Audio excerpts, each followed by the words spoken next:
Welcome to No Instructions. I'm Bob. And I'm Josh. I heard that last time I was ducking away from the microphone and it was harder to hear me, so I'm going to be talking like this the entire episode. No, I'm going to back up a little bit, but I'm going to try to stay in better proximity to the microphone. What's up? How's it going? I am well. How are you? I'm doing very well. I got my first vaccine shot today. Do you feel superhuman? I feel superhuman. I can see through everything. Did you lick a random stranger?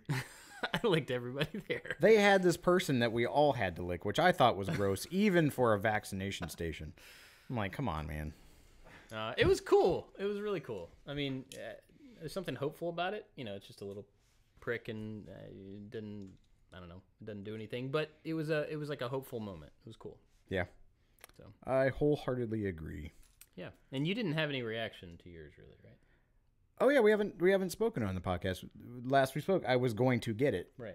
So my arm was like mega sore the next day and a half ish. But that when I was in the Army, I got the anthrax vaccine. I don't know if anybody else out there has had to have a 2-dose anthrax. That hurt so bad. And the lady was like, "Go outside and like wave your arms like you're an octopus." And we're like, "Yeah, okay. I'm super hardcore. I'm not going to do that." And then you get it. You're like, "Ah, my arm." And you see people outside like flailing like they're like the inflatable tube man at the furniture store. So I was trying to do that the next day, like purposely try to like move my arms more than I would to, I don't know, help it leave your muscle tissue. But then the next day, like I just felt drained.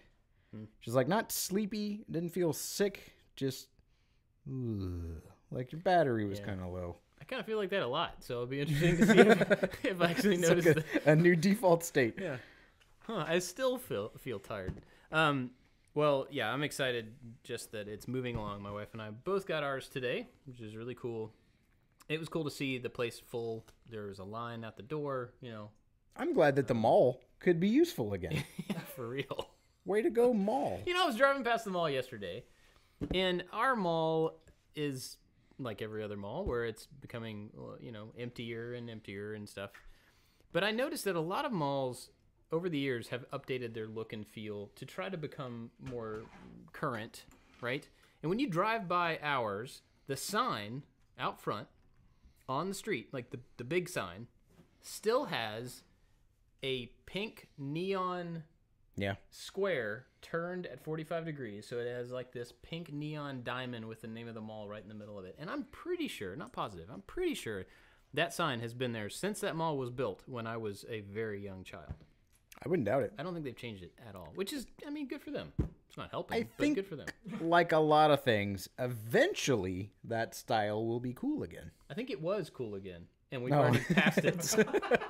It's past its recycle stage. I mean, that's a guess, but yeah, I think that was like 15 years ago, and everybody's like, "Ooh, the 80s are awesome," and then it was gone. I don't know. I wonder if like mall administrators across the planet watched the last season of Stranger Things and they're like, "It's our moment, guys. Yeah, this is We're coming back. Call up Claire's and JCPenney and tell them to get ready." We still have a Claire's in our mall. The JCPenney's still open. Is it really? Yeah. Sears is gone. They were all gone. No, Sears is donezo. The Sears is now the empty space that the Halloween store will eventually be during that month. Actually, our mall, I don't know if you know this or not, our mall has an extreme cornhole place. It does. I saw it, and it also looks sad. I haven't seen it. I just saw it on the sign. Oh, yeah. So you were at the one end of the mall by the retro toy store. Yeah. Did you go in there? No, I didn't. I kind of wanted to. But I was like, I hope that place survived COVID because it's exactly what it sounds like. It's a used retro toy store. Super cool. But it's a lot smaller. They have so much more stuff on display than they used to. They had the He-Man stuff all around the top area. Well, now, like, all of the good stuff is on display. They have some newer toys, which is, neat. It's good for them. You know, you're focusing on your clientele. But the reason that, like, I would go there, you would go there, is not as large as it was before. Yeah. And they have a lot of the store kind of sectioned off. But there's good stuff back there that you can see. They have huge displays. Huge DC, huge Marvel, huge everything with all the older toys. But you can't buy any of them. Well, I know that store originally started because the guy who started it had had a huge He-Man collection. And so he displayed his stuff along the top. And so when he sold the store, I'm sure as any collector would. Did he you sell take all your best. Yeah, it's a different store now. Oh, well, there's... Instead of Toy Fever, it's like Toy Planet, or maybe it's vice versa. I don't know. Oh, I didn't know that it was sold. It was sold. Like, I got an email from them when they sold it. Oh. Saying, like, your gift cards are toast, or whatever. I don't remember what the email said, but... So last week we talked about Lego for a long time, and it dawned on me a couple days ago that I was not building a Lego set while we were talking about how awesome Lego is. I was building a Bandai set. So today, I'm starting on the medieval blacksmith shop. So Lego Ideas set. We should say the numbers. We never do that. Number 21325. Yep. 21325. I don't know how you're supposed to format those It has numbers when actual you say them. swords. Those are good-looking swords. Yeah. Sorry. Those were good-looking swords, people on microphone. There's lots of stuff. Now, There's there is a armor lighting and- kit for this set. I don't know if you've ever added a lighting kit to a Lego set before. I have not. It exists. It makes it look really cool. It's kind of fun. I mean, you saw me put together the one for the Land Cruiser. I don't know if building a set with the lighting kit together is beneficial because they're meant to be added after the fact. Yeah. So I don't know how beneficial that would be during the building process. But this is a cool set. This is cool. It has a light brick, but not a full lighting thing. For the which I'm forge. sure- See, those are cool looking swords. Those aren't regular Lego swords. Those are dope swords. They are, yeah, they're different. There's more detail to them. And there's the armor that is going to be smithed at this place is a bit different than the old ones, which is pretty cool. I noticed something interesting on this box. This is not at all, it is a commentary, I guess, but it's a cool commentary. So, if you look at the minifigs on the side of this box that are included with this, you have the horse, good old horsey. Then you have 2 male and 2 female minifigs, which is cool, and a wolf. The knights, you have 1 male knight and 1 female knight. Then the blacksmith is a big old bushy bearded man, and then the other female is an archer, and she has like she's a bow and arrow type person there. The thing I think is kind of cool about this is that they didn't fall into the tropes of like, here's a bunch of dude knights. I don't remember historically there ever being a woman knight. I'm sure there probably were. I just don't know the names of them. Joan of Arc, I guess. There was probably some other one than Joan of Arc. But I think it's kind of cool that they took the time to just switch that up and just make it like one of each. Cool. That's not hard. You know, and they left it ambiguous because I would imagine that if this were a set made for our generation, it would be the blacksmith and the blacksmith's wife. Right. She would be in a maiden outfit. Yeah, she would have like I don't know, a pie or something. Yeah, exactly. Stereotypical. The reason that stuck out to me is because I follow this Lego Instagram account. It's not by Lego, but it's like another company that shows off custom, my own creation type sets. And one of the complaints of a new set of Ninjago toys was that these native characters, their costume, I don't know the story behind the characters or any of that stuff, but this one post, they were kind of upset with Lego because these indigenous people groups were being, the minifigs had a lot of like bared teeth and looked very primitive. Now, I get the idea here. Their problem was with the portrayal of indigenous people as primitives. Okay. Yep. Okay, and that is a hands problem. down. That's a problem. But they were projecting that onto like a group of people that don't exist Cartoony in superheroes? a cartoon. Yeah, I mean, it's not like they were like the Aztecs. They weren't picking a named group, an actual human group, and displaying them in a certain way. It was just a general, like I said, I don't know the story behind the characters or anything, but they're not on Earth. They're in Ninjago or wherever. I guess I don't have a commentary on that, but it just was interesting to me that somebody took that much issue with the dressings of a minifig, which doesn't specifically represent anyone. But it made me think about like, oh yeah, people are paying attention to all sorts of stuff because it applies to them. That doesn't apply to me, so it's not like a big thing. Like I wouldn't have picked up on that. Boo me, I guess. But it's cool that somebody that made enough effect on somebody that it matters and that they called them out for it. So anyway, just that made me notice the minifigs that came with this set, and I think I respect Lego enough to think that they actually put a good amount of thought into the inclusion of stuff like that. Now, I don't remember the original artist's minifig selection because this is an idea set. So an idea set, it's crowdsourced. So there is a person like you and I, listener who likes building Lego, and they... I mean, cooler than you and I, let's be honest. I mean, yeah. Yeah. There's a lot of bags in here. Go ahead. But they created this. They put it up on the Lego Ideas set. At least 10,000 people voted for it, upvoted it. And then Lego goes through a selection process, and they choose to create it. And so then it goes through another round of kind of like Lego designer iterations. And now it has come to its final form. So it is somebody's artistic work that has been Legoized. Some of them are pretty one-for-one, like the Wall-E idea set was one-for-one. But this one wasn't, because the roof pattern on the original idea set, did you see it? No, I don't think I It is like vibrantly tiled and like sloped and looks so cool. Not that this doesn't look cool, but like the original one is... It's like the movie and the book kind of thing. Oh, right. They're like, the Lego thing, I like the movie, but the book is so much better. But I don't remember what the original artist, if that was his intention to, like, add. Or her. It was a guy. Oh, all right. He could be her, I don't know. Whatever, it was a guy. I don't know if he chose those on purpose or if that was a Lego inclusion. Yeah. But either way, like, I dig it. I mean... It's a cool set. I'm looking forward to it. So, when I'm going to make a lot of noise just for a second. Okay. Ready? Okay, here we go. Ready?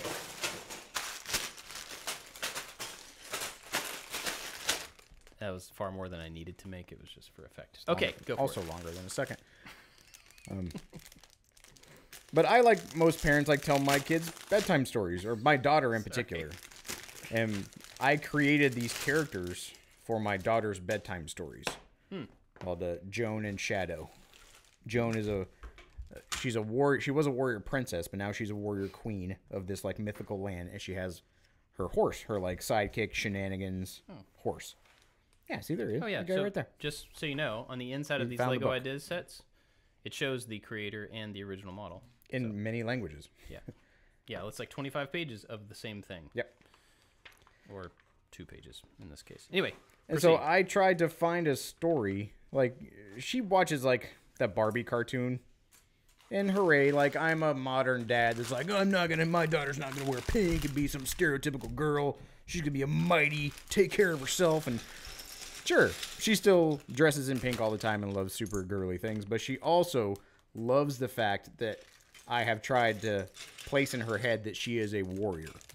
And so the stories that I tell her are all based on this queen, Joan, who is a very just leader, and she goes out to different lands. She takes care of her people. She takes care of the stuff that she has and her horse, and it's a fun little thing that she has. She always wants to hear like a shadow story, and then it always has like a very empowering kind of message. As best that I can make as a father, but early on, I wanted to establish her association with like strong, independent, holding their own. I need no one. I want people to be around me. I need no one kind of like female characters. And I'm sure there are some, very popular Wonder Woman and things come to mind, but she's in a DC universe and their movies suck, so she's not going to watch those. But like not the Harley Quinn kind of I don't know. that character, yeah, we should talk about Harley Quinn at some point. Not right now. Proceed. I don't find Harley Quinn appealing at all in any way, shape, or form. Disgusting. So, if I guess there's like if there was a Women of Lord of the Rings or like the Tolkien women T-shirt, they don't make those kind of Barbie dolls. They make Harley Quinn like gigantic eyeballed short Barbie dolls. So like when we watch Lord of the Rings and there's Éowyn. And I'm like, yeah, you see her? And she's like, yeah. I'm like, that's like Queen Joan right there. That's who she is. Except Queen Joan has brown hair, like my daughter. And so the whole time, like, she is into Lord of the Rings because it's fun. But anytime she sees, like, Éowyn or Arwen, like, with the sword standing up to the Nazgul, I'm like, she's about to lay down some warrior princess, like, butt whooping right now. She's like, oh, yeah. So That's awesome. It's cool, not just because of, like, oh, this is a PC culture, blah, blah, blah. It is cool as a an adult fan of Lego, man, I can show my daughter like the smallest little things in a cool looking set. There is a girl character with a bow and arrow. She's either going to go lay a hurting on somebody, or she's going to provide for herself and the people around her. Right. Both of those, positive association. A girl character with a bow and a Lego set. Seems like a tiny thing. All in all, probably not the most important, like, thing to make sure you include. But it has ramifications.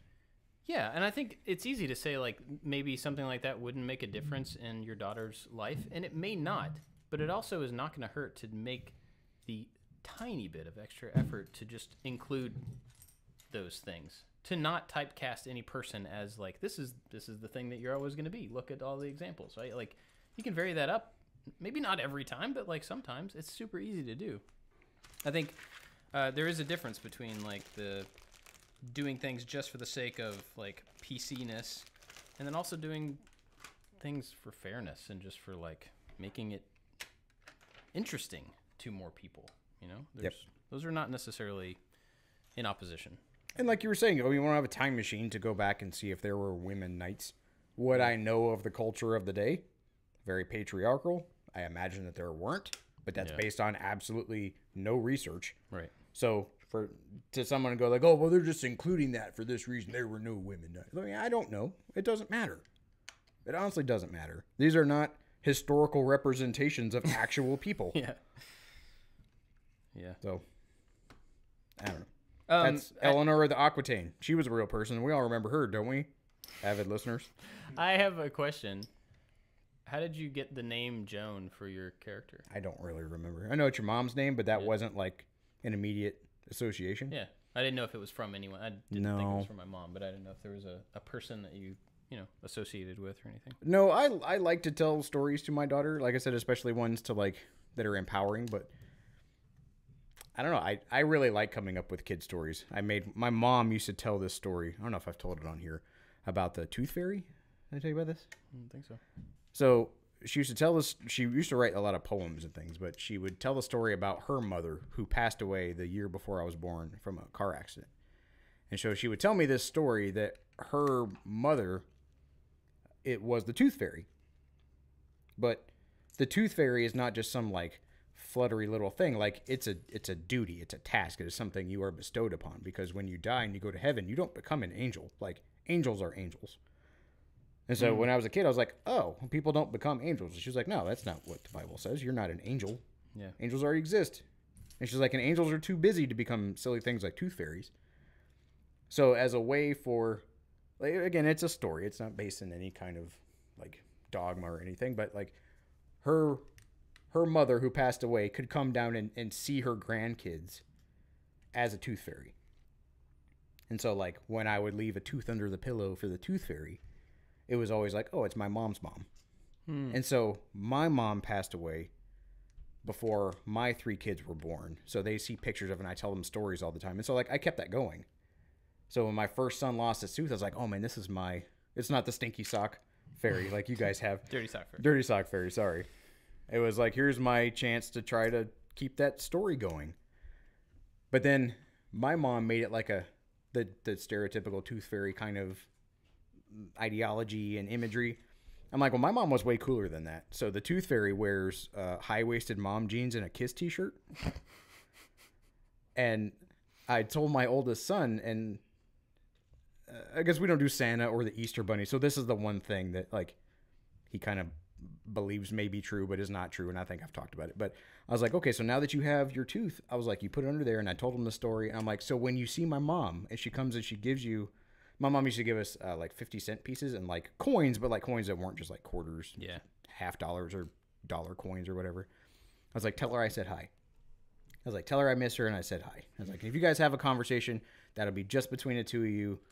And he got really happy about it. And so like I just did that. So that's a story I tell my kids, that my mom is the tooth fairy. That's pretty awesome. And I always imagined like writing a kid's book about this, like to help kids kind of deal with loss of like a grandparent or like an extended family member.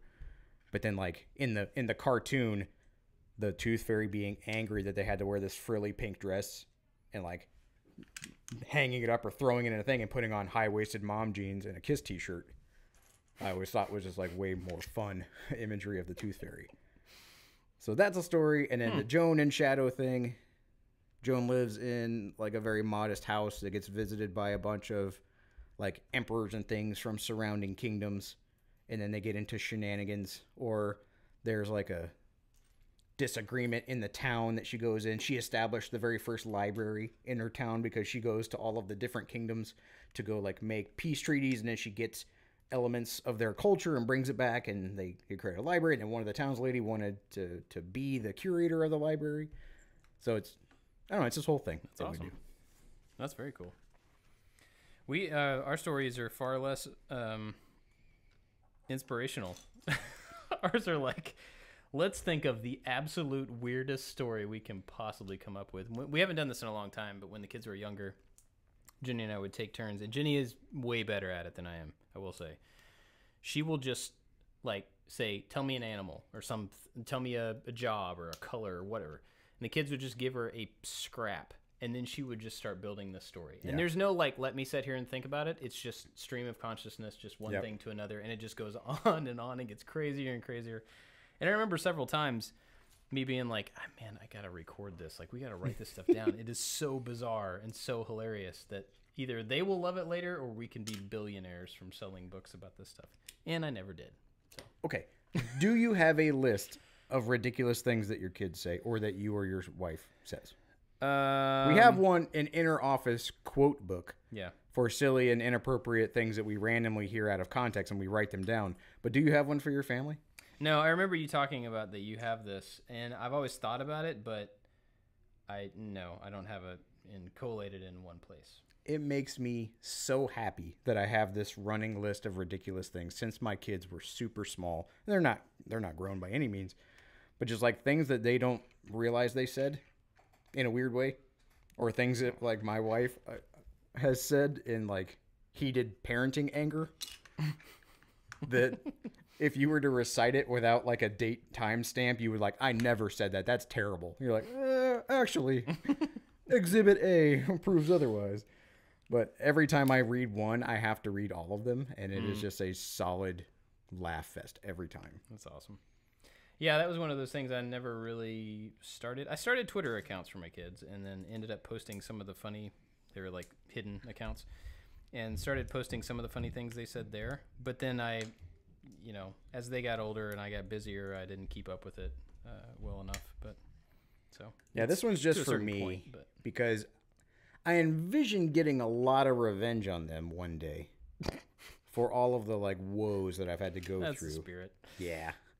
I imagine their wedding reception.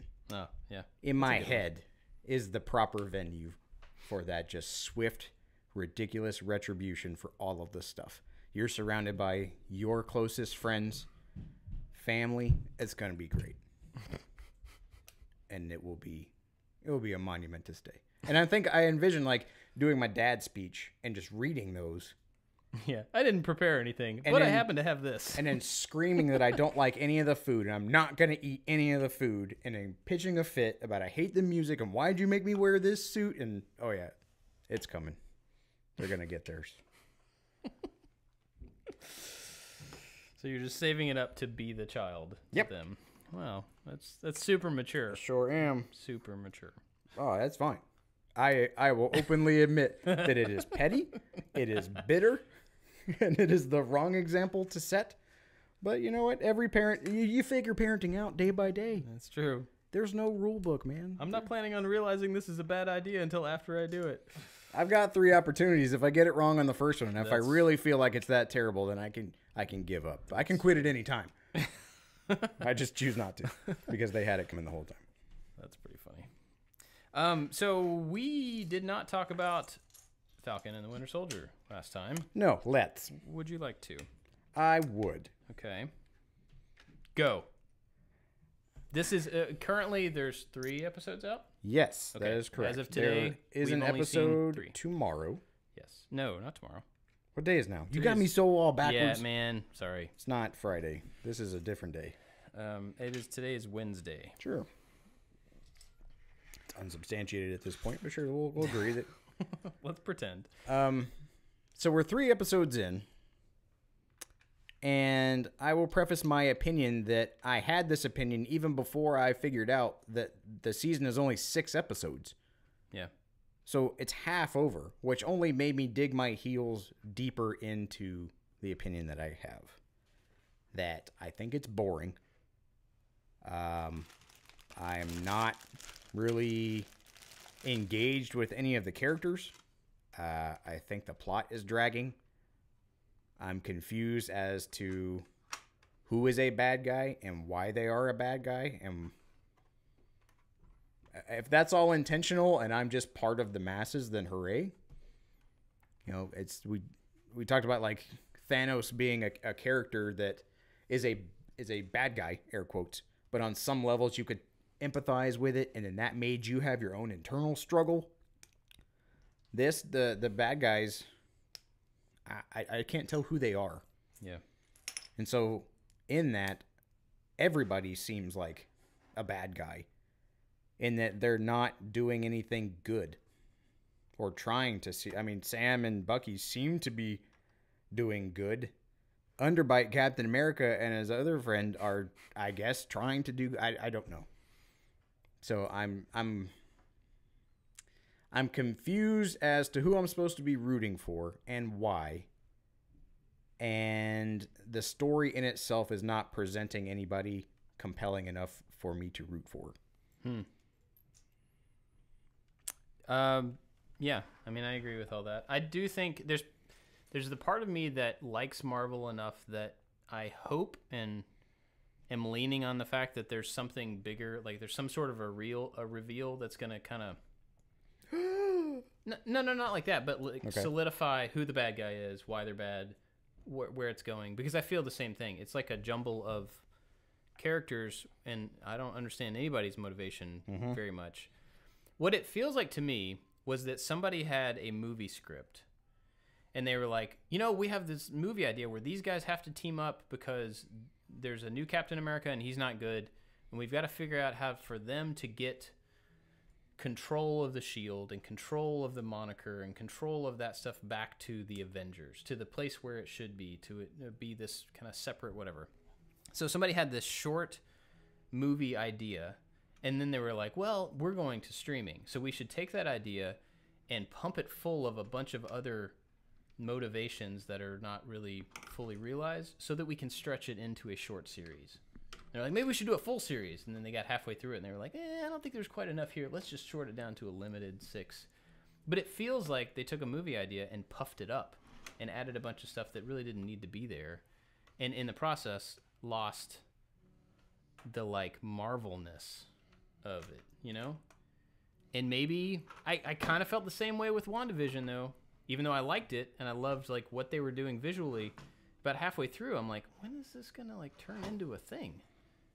And then it paid off big time. It did. So I think the Marvel fan in me is hoping that there's this next. We're at the halfway point, so you know this next episode will be we got over the top of the hill and now we're on the way down, and it's all going to be faster and more direct and more intense and more, you know, closer to like some sort of a purposeful end. But I don't know. I really hope they don't miss it completely, because it feels like they're headed towards missing it, which would be a big bummer because not every Marvel thing has been perfect by any means, but you've got only a couple like big misses. Everything else has been good, you know, if not really good. So I don't know. I like the idea that I think those two in particular are in a pseudo buddy comedy. I think their chemistry on screen works really well. I think the idea that they had to go to therapy together so that they could forgive each other, like, okay, sure. I mean, that's an interesting storyline because while they are superheroes, they're still people and they still have conflict. But like every episode, they seem to rehash the like, this is your fault because you gave up the thing. And it's just, that seems to be the underlying like point. Yeah. I saw some stuff on Twitter where there were people that were irritated that there are like very overt like racial undertones. I'm like, well, kind of good. I mean, like, he's a black superhero. And if this is trying to mimic the real world, I bet a black superhero would have a lot of, like, hard times in the real world when he takes that suit off.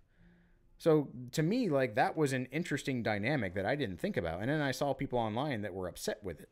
Really? We talked about the language, and because it's so short that, yeah, I, as a father of 3 young kids that like to watch Marvel stuff, yeah, it is kind of in your face, the language, and sometimes, like, not really necessary.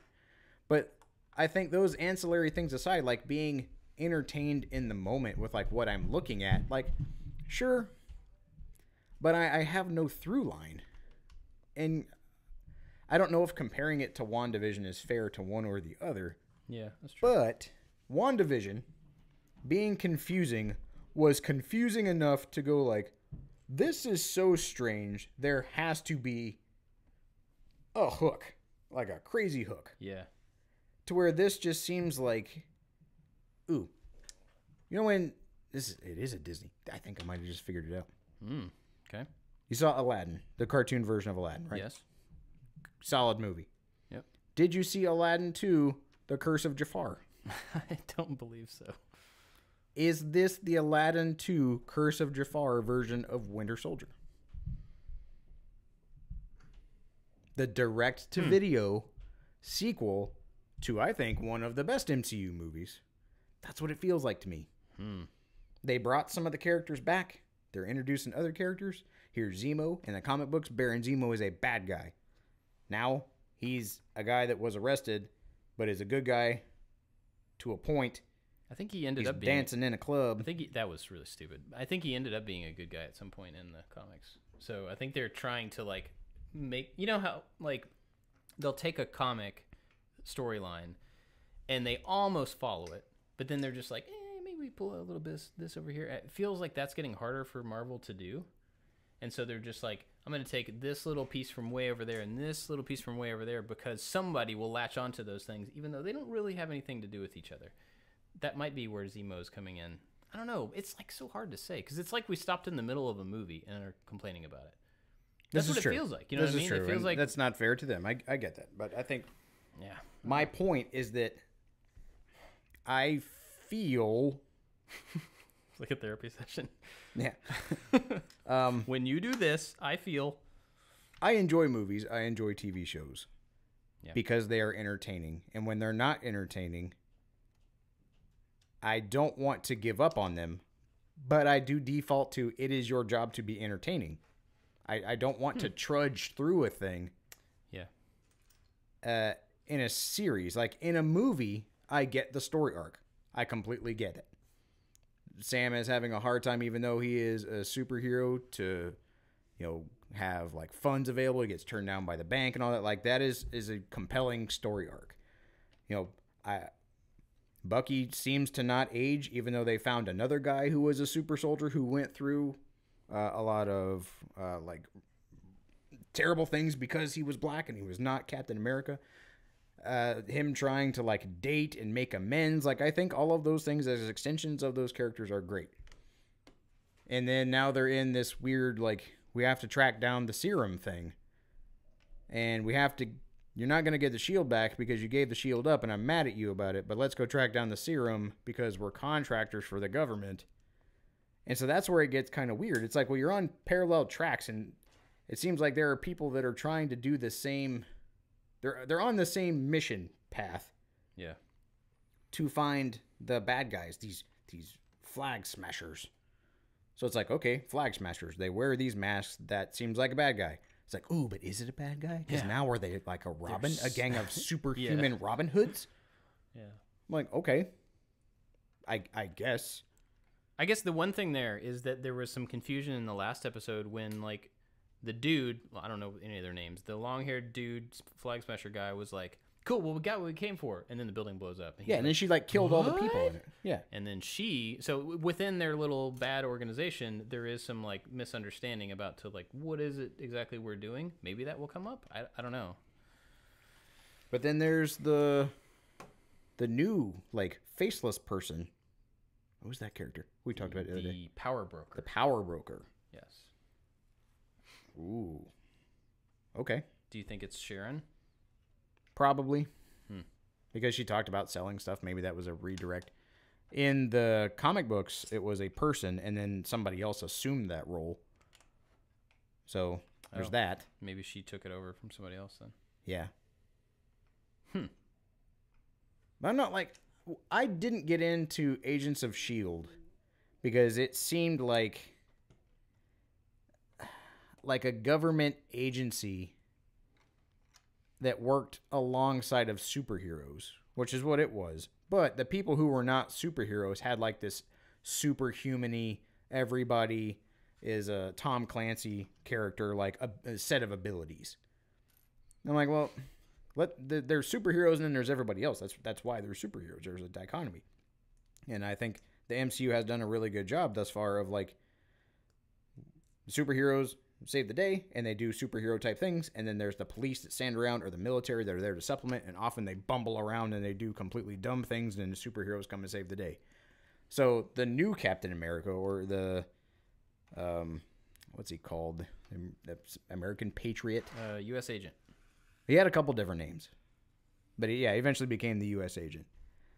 That like his backstory in the comics is different from his backstory in the TV show, but in the TV show they make him out to be this like massively awesome Boy Scout of the group of soldiers. He rose all the way to the top and became the best of the best, and now he's a thing. And then Lone Star, the guy who's with him, Battlestar, whatever. Lone Star was a cartoon back in the day. Battlestar, which I think in the TV show was kind of clever because he's like a sergeant major, and a sergeant major has a star and a thing. But like, they don't dress like that. Your hair is out of rags. It's a light up brick. My light up brick. Anthony's not paying attention, so he's not switching camera. I don't know. It seems like they're pegging him to be the bad guy. I feel bad for that actor because I read that he's like getting death threats from super fans because he's How ridiculous is that? Come on, people. They're so ingrained in the show that they feel like he should not be worthy of carrying the shield. Yeah. But too far.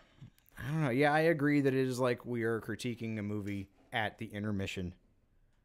But if we walked outside during the intermission to like go get a drink and there was like literally anything else going on outside, I don't know if I would come back in for the remainder of the show. Yeah, it's fair enough. I mean, the weekly gap in between shows is cool. I'm glad that they're doing that again, but this is a case where that could backfire on them. Because if you can't immediately turn around and be like, well, I want some clarity here, I want some next whatever, you got to wait a week, and then you're like, I don't know if I really care anymore. Yeah. You know, my endurance for this show, even WandaVision, in the oddity that it was, and it was not comic book related, they did a wonderful job with sprinkling in enough of the break in the strangeness, to let you know there was more going on in the background that you were not privy to yet. Right. And so this is just like it's a superhero movie broken up into 6 parts throughout 2 months. Right, but I think it's expanded so much in that time that it is not doing a good job of being the superhero movie that it would have been if it were just a superhero movie. Yeah. You know what I mean? It's inflated, and I think confused because of that. But all right, so what do you hope to come out of it? Do you have any like, I want this show to do these things in the next 3 episodes? I don't want them to end on a cliffhanger, because that is going to be the nail in the coffin for me. Like you said, I'm being drug along with a super thin leash right now. Right. If they try to end it on a cliffhanger, then I don't care. The last episode, they hinted that one of the Wakandan soldiers is popping up. Oh, yeah. So, like, that adds a little bit of intrigue. But, like, I think that there was enough density of character and density of plots, even though the plots were not super captivating. I was hoping they were going to flesh out what was already existing in the episodes, and they're like, oh, we're going to add more. Yeah. Like, okay, but if you're here, please be part of the solution. Right. Like, don't just add to it. Don't just like, and then this person showed up. We're like, yeah, like do something with this, please. Yeah, I don't know where they're gonna go with that. I don't know where. I don't know. Wakanda's got eyes and everywhere, and this is where they've been tracking the whatever guy in the serum for the long. Sure, okay, I don't know. Well, I hope that they can get rid of the Flag Smasher thing and let Zemo by the end of this series, and let Zemo be an evil again. I think he's a pretty good villain. I think he could be another good kind of long-term Marvel villain. He's no Thanos or anything, but like he's got a motivation and a subtlety that he could destroy some stuff from the inside. Obviously, he broke up the Avengers, so he can do that. In the comic books, he attempted to do that again. But that's so much more interesting to me than like, here's a bunch of kids who are orphans and they just want the world to go back to the way it was for some reason. Yeah. That's not going to carry, I don't think. So that hopefully will get wrapped up by the end of the thing. He'll go back to being a bad guy. He'll get, maybe not slip away, but he'll get out on some clause. You know what I mean? Like, they'll have to release him or something. I don't know. Well, they've done a bang-up job looking for him thus far. Like, I know I have to suspend belief for things. It's a silly movie. It's a comic book movie or TV show or whatever. But like, let's break you out of the most maximum security prison in all of Europe. And they're like, okay, well, nobody will look at me at the airport where my airplane is, or like track down the places that I would totally go. Yeah, it's like he's rich. That plane is his. They have to ask for like clearance for that from the airport, and they're like, "Oh, not if you own the airport." But it doesn't. Like, I don't know. I don't know either. But okay, there's so much like, okay, I'll suspend belief for this plot point, and then it's like, well, why did they do that? I don't get why they did that, or it's not. Maybe I'm just dumb. And I just don't know, or I'm not deep in. Like, I try to think if Matt Whitman were sitting here watching the show with us, like, would he see more about those characters, about their motivations, and as much as he dissects and just internalizes a story, and I'm like, maybe I'm just stupid, and I'm just not getting it, or I'm on my phone too much because they're not captivating me enough. Like, maybe I should stop. And so for this third episode, I put it all away. I'm like, pay attention. And even with what I knew, I was like, this is not that good. Yeah. How about Zemo should dance more? I wanted to see the black suited Peter Parker in the background too, getting down. Oh man, that would have been hilarious. It was funny when that scene started and like you could hear the club music and it was going to this club. Jenny goes, "Is this going to be appropriate for the kids?" I have no idea. I don't know what's coming next. This is totally out of character for like what this show has been so far. Are they going into like a coke den? Like what is this? Yeah, I don't know what. And that was weird. It's a pirate club. That was the first time in a Marvel movie or a Marvel thing where I just didn't know from an appropriate standpoint. They're going into a strip club? Or? Like, yeah, what is this? Like, what are we about to see here? Do we need to vet this thing? And I don't typically feel that. I mean, our kids have seen every Marvel thing, except for, like, the Legion and stuff like that, like the TV shows on the different networks. Like, and I guess any of the TV shows they haven't really seen. Ooh. But I think that's what it is. What? They're guilty by association. I said it's not fair to compare them to WandaVision. I have Daredevil expectations of things. Yep. WandaVision was so completely out of the norm, I could not compare it to anything else I had seen in the MCU, of which I'm a huge fan. This is a buddy comedy, standalone, miniseries style that goes deep into additional comic book lore. Daredevil on Netflix is that. They won. Daredevil was so good. They super won. And the whole time I was thinking, like, I really wish Punisher would show up. Because there is a through line of some of the people that they interact with Punisher and with Ghost Rider. Zemo and the character... I did the model on this show where I painted up the War Machine model with, like, the Punisher stuff. Like, Zemo put all that in place. Like, was, like, the bad guy. And I'm like, that would be dope if that happened. And I don't want to be that person that's like, you should do my storyline because it's cooler. But you are. No. Just kidding. I'm joking. I wanted to turn that off and rewatch Daredevil. Yeah. But I don't know if I can anymore because I think Disney killed it from No, it's from there. Netflix. Is it still on Oh, yeah, Netflix? it's still Okay. there. Netflix owns those shows. That's what I want. Not that I want to see and give me what I want, but you did it so well Yeah. on Daredevil. That like while these guys are big name MCU hooray characters and I think they're trying to be gritty and they're trying to be not so like flashing, like we say the S word a whole bunch of times because we're like grown up and just let Yeah. Daredevil was cool. I liked Daredevil. I I agree. don't like this. I want to go watch that instead. We were talking about Daredevil recently, and I was just telling Jenny that I would like to rewatch those because it is excellent. It's just an excellent show. All right, so we'll have to reconvene after the following few episodes to see if it pays off. I really hope that it will, and I really hope that there's something good in this last half that will make it. Well, what are you hoping that it's worthwhile. going to lead to? Like, do you think it's going to add additional stuff to the next Avengers movie, like Avengers 5? Because WandaVision kind of didn't, other than it brought about the White Vision. Well, it took her to a whole different place, and we don't know whether she is good, if she is bad, if she is still broken, if she is better. She's out on the farm hanging out. Yeah, but she's also like, So did the Unabomber. she's also like studying some Doctor Strange level stuff, but she has a whole different set of powers on top of him. So she could potentially be set up as the biggest bad ever if they decided to take it that way. I don't think. But she's got another movie coming up. She's already slotted. I don't know if Falcon or the Winter Soldier are pegged to be in any of the upcoming released. And I think they films. haven't said that because something in this series will play that out.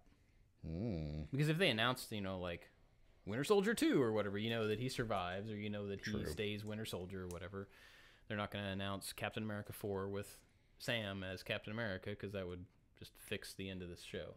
I think COVID really threw them for a marketing loop when they had to keep the order of some of these things so that they sequentially work, but they also reveal each other. And so they couldn't just even though show 1 is finished, we can't show it because unless show 2 is ready to go, then we can't, we can't put one before the other and whatever. So I think that really messed them up.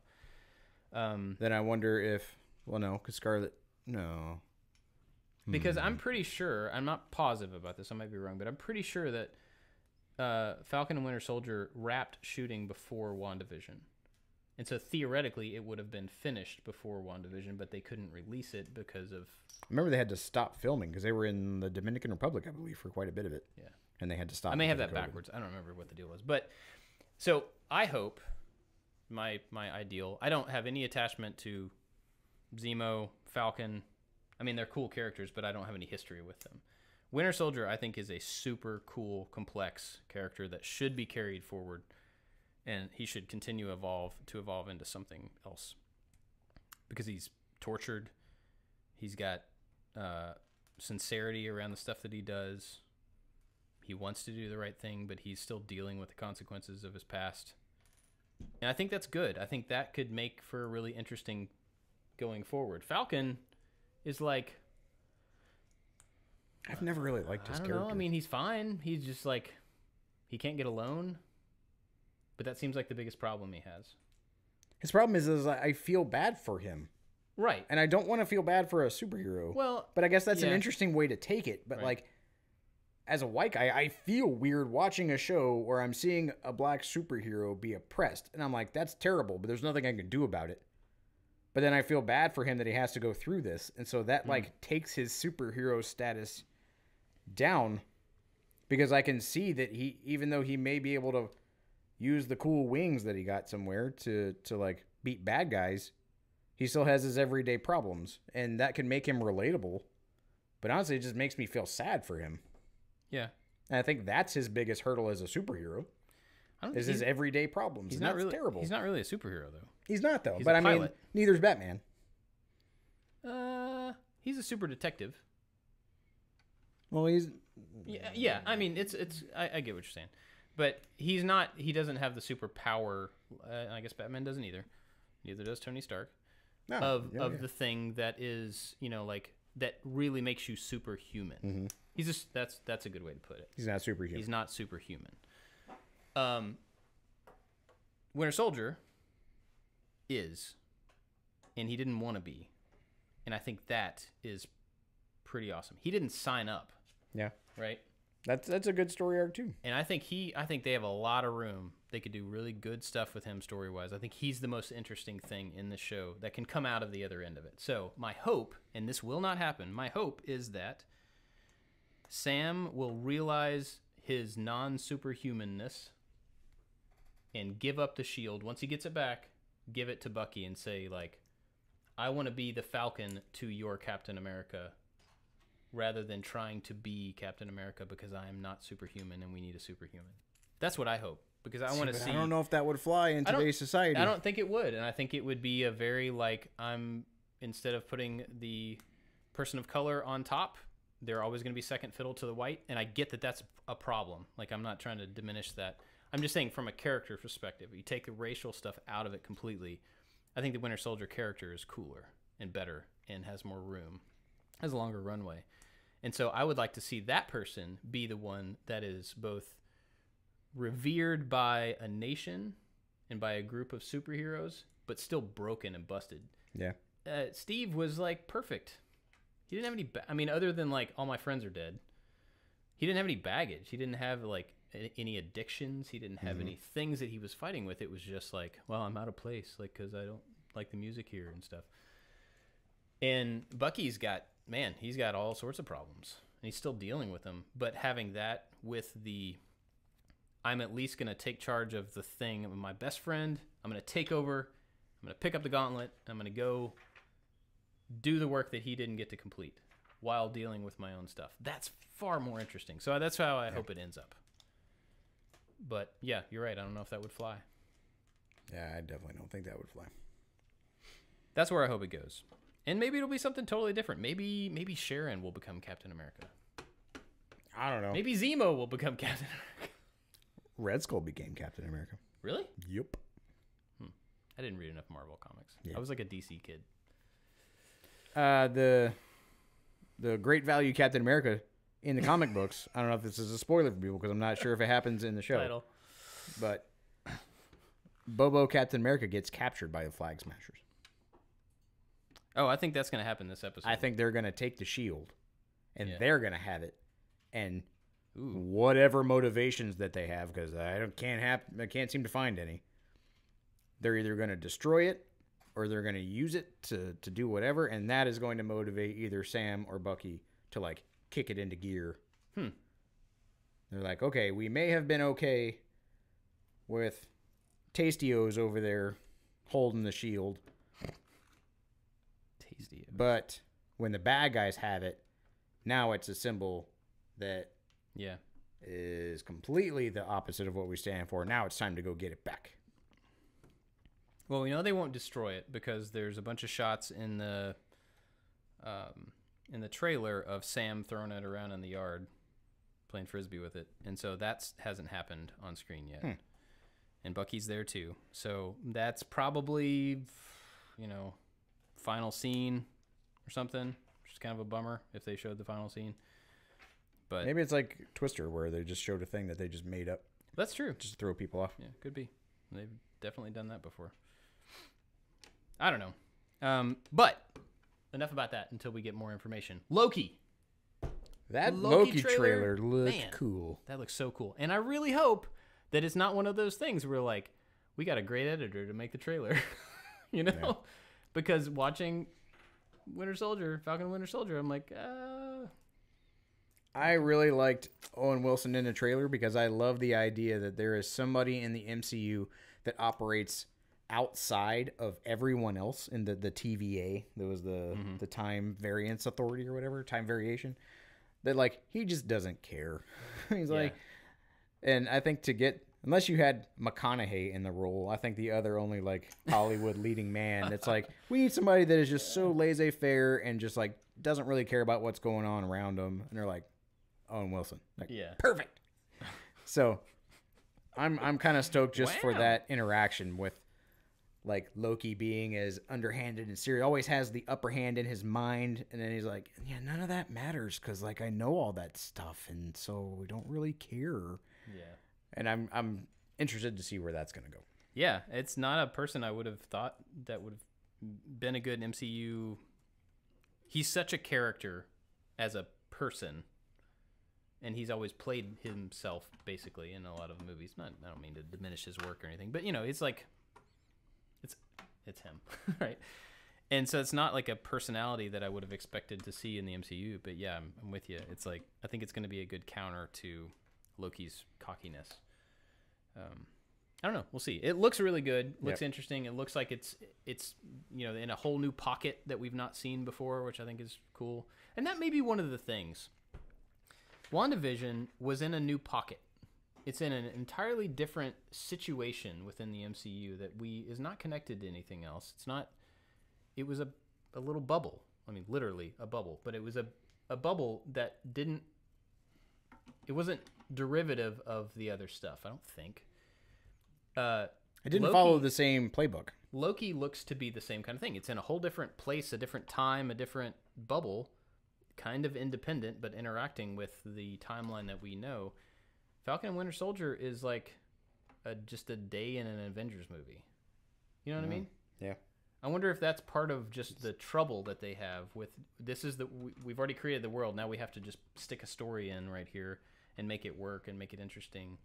Whereas these other ones have a little more freedom to be like, oh yeah, well we need a way to move through time. Let's make that up. They're we like need to have a whatever space wizards and alien gods. Like you can go outside of the Jack Ryan type hero mission, and because these are characters specifically in the line of Captain America: Winter Soldier, which was a spy type Jack Ryan movie, they're going with it, which is good because it would have been strange to take them out of that situation. Yeah. So I think the format for this one is appropriate for the characters, but just like make me care about the characters, good guys, bad guys, whoever they are. Just put them in there for a reason. And if they're bad, why are they bad? And make me kind of care. And I think they're trying to with their Robin Hood kind of mission. So maybe I'm just too early with this, which I think we've acknowledged. And then the idea that they make me want to hate a good guy just because the good guy is not somebody else, like, that's powerful. It's effective, but it's kind of mean. And so when I saw that guy get death threats, I went, yeah, I saw that coming, which is horrible. But they're kind of setting that up in the show. I mean, obviously there should be a clarification between the real world and the show world, but they are setting him up as like he's we're going to make you hate that guy. Yeah. Even though he's the best. Even though you could have your support the troops sticker, he is the troopiest of all the troops, but you're going to hate him. And I wonder if that's how his agent pitched that show to him. Yeah. So this is going to pay well, but then everybody's going to want to kill you. Yeah. You want to be a superhero? Heck yes, I do. Okay. But like, how? Yeah. How important is the superhero-ness to you? Do you want to be in a Marvel movie? That's the question. Check this out. I'm taking a little departure here. So I've got the base for the blacksmith shop. Not done, but I'm in bag 2. But this little corner right here has a forge. See the little forge there and the fire? And their sword is laying on. I'm holding it up so you can see it. But this right here, you got the little sword laying over the coals and the fire. And over here are a pair of bellows. And when you push on the bellows, it lights up and it lights the fire up. That is awesome. I like that one. I'm still making the Ghostbusters car, and it has all kinds of cool mechanisms. But I'm in its infant stage right now. But check this out. If you can see the YouTube video, I'm going to hold this up to my camera. There's a bunch of seats that face all kinds of different ways. Yeah. So, like, driver's seat, the jump seat, and the jump seat pops out. Ooh. Whoa. Oh, that's awesome. So you can go get them ghosts because you're not afraid. That's right. Cool. Well... oh, look at that. Just hit the hour as soon as I looked at the clock. Got anything else you want to go over? No, I'm going to give it a chance. But if they're screaming curse words again, like, I don't know. And that sounds really dumb. As a fan, you shouldn't care about the thing. But as a parent, I'm barely into it. And if you're going to start screaming curse words again, for Yeah. effect. Don't affect me. Very little effect, though, to be Build your honest. story. Yeah. Please work on your story. Yep, I'm with you. I mean, I will definitely finish it out just because I want to see how it plays out, whether it's good or bad. I mean, I have finished several shows that are not worth watching just to see how they come out. But, all right, let us know your thoughts on Twitter or wherever you want to. If you're part of the Maker Alliance, then you can let us know in Discord. We have a whole channel there about no instructions. You can go there. And if you're not, then you should join the Maker Alliance because it's an awesome group of people. That is kind of our behind-the-scenes crew. They get access to us on Discord, monthly hangouts, bunch of other stuff, discount codes. What all do they get? They get, let's do this, Bob. Okay. As a member of the Maker Alliance, you have access to all the early videos. So the video that's coming out tomorrow that you have been working your tail off, the first part of that, they already have it. I already sent it out to them. They're watching it, enjoying themselves far earlier than anybody else. They have a discount code to all the products. They have a discount code to the Fusion course. They have free plans anytime that we make a new set of plans. If you're at a certain tier, you get those for free. You get access to the Discord server, which is its own amazingly cool, like off and running community. Yeah. Not just like weird, I like to make stuff, fanboy type stuff. Like it's a community of people that grows and has their own interests and their own projects. They're making a project right now that they came up with and they have curated in Discord themselves. As a group. Yep. That we have nothing to do with. You like Minecraft? We got our own Minecraft server that is super fun. We have monthly hangouts that at a certain tier that, what day is now? Next week. Yeah. Next week, there's the hangout. Jump in now.